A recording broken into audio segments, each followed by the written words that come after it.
روافظ کی مجالس میں جانے کے لحاظ سے شریعت کے واضح احکامات ہمارے لیے موجود ہیں کہ ہمارے آقا صلی اللہ علیہ وآلہ وسلم نے ارشاد فرمایا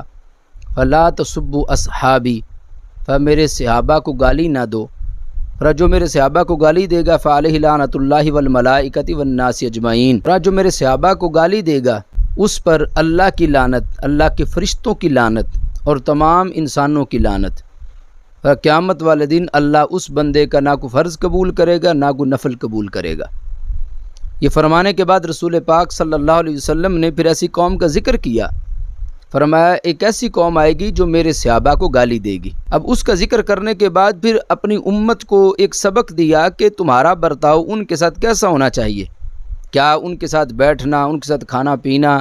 ان کی مجالس میں جانا، ان کی بات کو سننا ہے یا نہیں سننا۔ تو اس پر بھی سید عالم نور مجسم شفیع معظم صلی اللہ علیہ وسلم نے ارشاد فرمایا کہ ایسی قوم کا اگر کوئی بندہ مریض ہو جائے تو فرمایا تم نے اس کی عیادت نہیں کرنی، مر جائے اس کا جنازہ نہیں پڑھنا،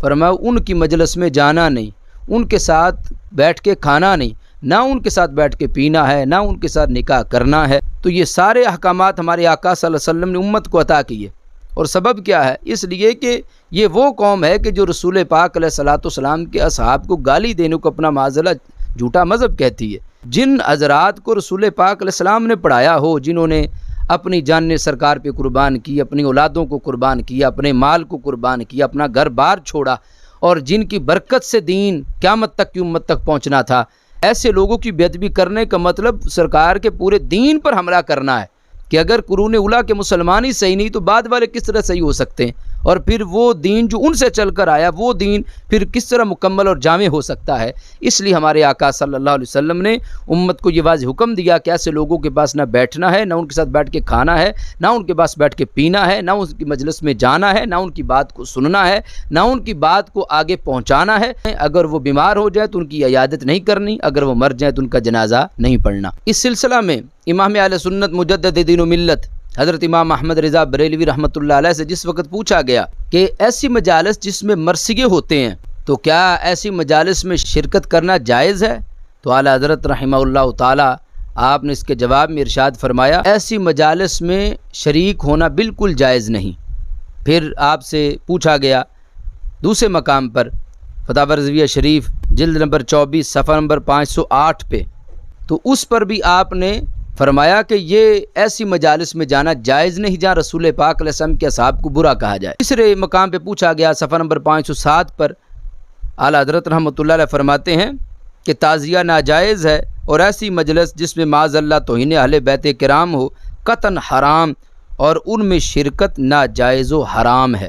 فتاوی رضویہ شریف جلد نمبر 23 صفحہ نمبر 756 پر اعلیٰ حضرت رحمۃ اللہ علیہ سے پوچھا گیا کہ کیا حکم اہل شریعت کے اس مسئلہ میں کہ رافضیوں کی مجلس میں مسلمانوں کو جانا، مرثیہ سننا، ان کی نیاز کی چیز لینا، یہ جائز ہے یا ناجائز؟ اعلیٰ حضرت رحمہ اللہ تعالی فرماتے ہیں کہ وہاں جانا اور مرثیہ سننا حرام ہے، ان کی نیاز کی چیز نہ لی جائے، ان کی نیاز نہیں، اور وہ غالباً نجاست سے خالی نہیں، اور پھر وہ مجلس جہاں رسول کریم صلی اللہ علیہ وسلم کے صحاب کو برا کہا جائے، اعلیٰ حضرت فرماتے ہیں اور وہ حاضری سخت ملعون ہے کہ اس میں شرکت موجب لعنت ہے۔ پھر اعلیٰ حضرت رحمۃ اللہ علیہ فتاوی رضویہ شریف صفحہ نمبر 503 جلد نمبر 24 پہ فرماتے ہیں تعزیہ، باجہ، مرثیہ اور مرثیے کی مجلسیں اور تعزیے کا چڑھاوا یہ سب ناجائز، بدعت اور گناہ ہیں۔ تو اس لیے آج مسلمانوں کو ضروری ہے کہ اس پیغام حق کو زیادہ سے زیادہ عام کریں تاکہ ہماری دعوت پر کوئی بندہ گمراہی سے، بدعقیدگی سے اور جہنم جانے سے بچ جائے۔ اللہ ہم سب کو عمل کی توفیق عطا فرمائے۔